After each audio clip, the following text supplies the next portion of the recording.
Hi. Do not use the sum formula in Microsoft Excel. Yes, there is a better and faster way. Let's see how.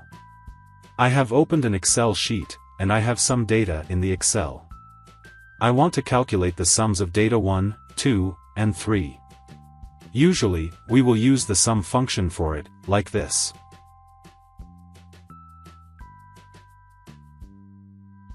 We go to the last row of each data column.